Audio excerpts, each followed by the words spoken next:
Live, News 8's Good Morning Connecticut starts now. Deficit deadline. State lawmakers now have just hours to figure out a way to balance the state budget.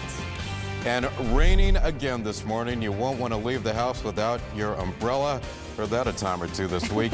A look at whether you're going to get any kind of a break in our 8-day forecast. We're just trying to switch it up to keep making it sound different every morning, right? How are we doing with that? I don't know. Too great. Good morning, everyone. Time now is 6:30 on this Wednesday morning. I'm Laura Hutchinson. Good morning, Laura. Good morning, everybody. I'm Keith Kuntz. We're going to send it over to the guy who has the pleasure of talking about this weather. The challenge, trying to make this sound better and better. But the reality is the broken record plays on.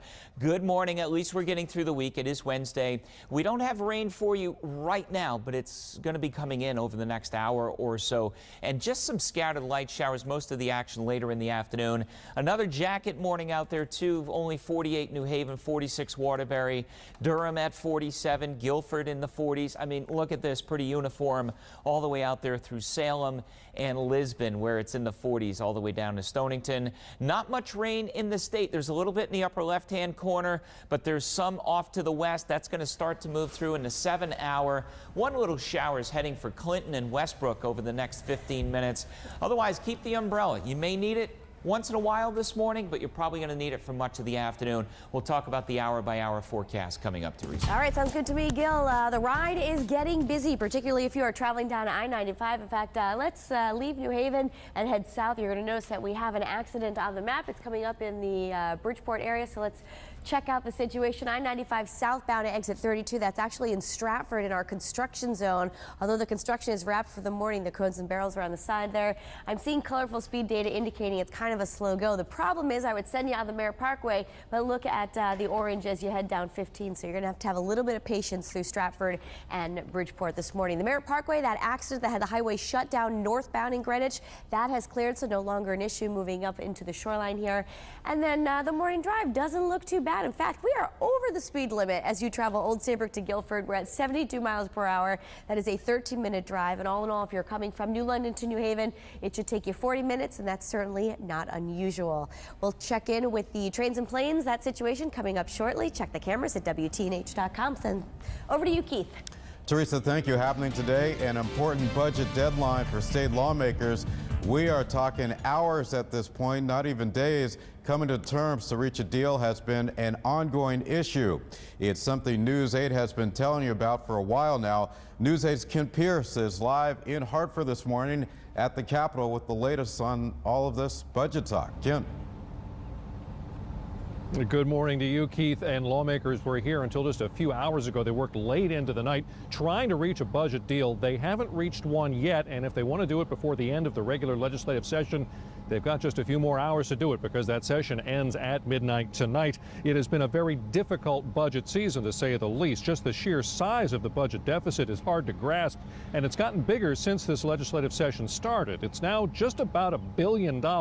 That's roughly 5% of the budget. Now, Governor Daniel Malloy has said no to any new taxes, so all they can do is cut, and cut some more. Hundreds of pink slips have already gone out to state workers, and the governor says as many as 2,500 state jobs could disappear. That kind of talk has put Malloy at odds with his own party at times, but Democratic leaders met with the Democratic governor yesterday. They seem to have worked out some kind of budget compromise. We don't have official word on those details yet, and neither do the Republicans. They could demand more time and try to delay a vote today. And even if there is a vote today, there will almost certainly have to be a special session over the next few weeks.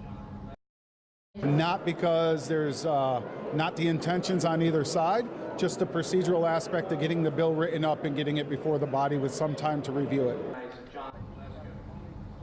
The trouble is, just as they're dealing with all the budget cuts, a special session would actually cost the state more money. It costs thousands of extra dollars a day to be in special session. That's money they just don't have around here. But Connecticut lawmakers always seem to reach budget deals at the very last minute. If you remember last year, the House actually pulled an all-nighter on the very last day to pass a budget. We'll have to see what happens today. Again, the regular session, without going into special session, ends at midnight tonight. We're live at the Capitol in Hartford. I'm Kent Pierce. Back to you. Kent, thank you. A bill is also headed to Governor Daniel Malloy's desk dealing with our state's opioid abuse problem. The bill would limit most first-time opioid prescriptions for adults to just 7 days. It would allow for other prescriptions to be made for longer periods of time, but minors could not get that kind of medication for more than a week. The bill also requires cities and towns to make sure first responders have access to an overdose reversal drug. We expect to learn more today about a deadly plane crash on Long Island during an afternoon news conference.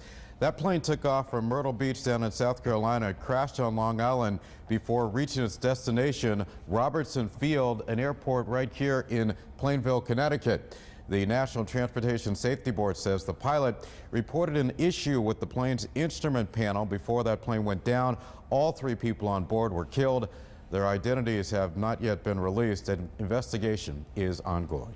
Freight trains are expected to pick up service again today through Washington, D.C. Service will be restored following the derailment of a CSX train on Sunday, although officials say there still may be minor delays.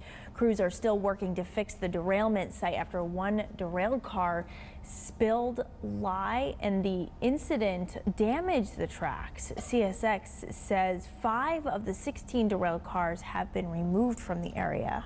New this morning, government research reports that schools are becoming safer overall with declines in school crime.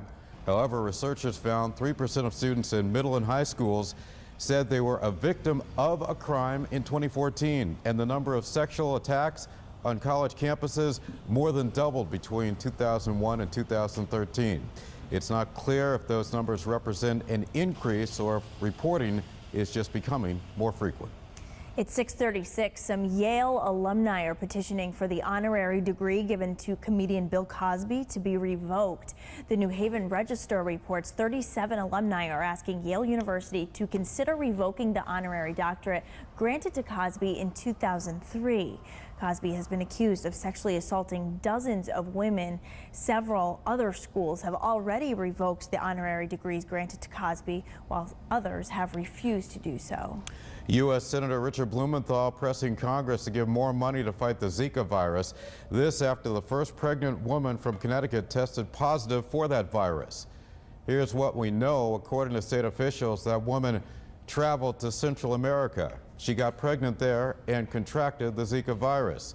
She came down with a fever and a rash and tested positive for Zika here in Connecticut. She is now back in Central America. The Zika virus is dangerous for pregnant women because it can lead to serious birth defects and miscarriages. We will hold a live chat on WTNH.com about the Zika virus with Dr. Adam Borgata this afternoon. He is the chief of obstetrics and gynecology at Hartford Hospital, and you can join in the conversation from noon until 1 o'clock at WTNH.com. Laura? 6:38, Keith. Scientists will study some of northern New England's key lobster fishing areas to find ways to protect the crustacean population. Lobster populations here in Connecticut as well as in Rhode Island and southern Massachusetts have plummeted. Now in Maine, researchers will analyze the ocean currents and baby lobster growth in the Gulf of Maine and Georges Bank to prevent a similar situation from happening there. No kind of day to be out on the water today. No, and you know, last Saturday, sunny, people were enjoying lobster rolls at the Connecticut shoreline. We're waiting for this weather pattern to roll on so we can get back to typical spring weather. But this pattern is really something you'd expect early to mid-April, and it's going to continue today. A scattered shower or two for the morning drive this morning, although you're going to start right now with mainly dry weather. It does look like some more rain coming in for the afternoon, especially the central and eastern part of the state. I think there will be some opportunity for some of the teachers to get the kids outside midday, but showers coming in later on. We'll talk about the 8-day forecast coming up. All right, Gail, thank you for that, and good morning, everyone. If you are leaving the house right now, maybe you have an early flight at Bradley, we are getting reports of an accident along I-91. That's the route you would take up to Hartford. I-91 northbound here at exit 35B. You can see it in the HOV swale. One lane is blocked. It is causing a little bit of rubbernecking delays, but all in all, you should should still be able to get to Bradley without too much of a delay. Buckle up. We are taking a ride along the shoreline, leaving Guilford, moving towards the Pearl Harbor Memorial Bridge right downtown. You'll notice that's a 12-minute ride, not unusual, so we're looking pretty nice there. Do expect some midday construction, but all lanes are going to be open, and trains and planes are running on or close to schedule, so no significant problems there. Just a peek around the state, a little bit of stop and go starting in Waterbury, and also that problem in Windsor. Guys, we'll send things back to you.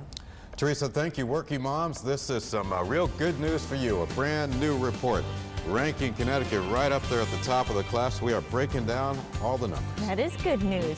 Plus, smartphone addiction, what a new survey finds about the number of teens who just can't put down their cell phones. What is that, about 99%? It is 6:40 as we take a live look at Waterbury. Good morning to you. We also hope you're having a great day in Meriden, Durham, and New London. We're coming right back on a Wednesday morning. Don't go away.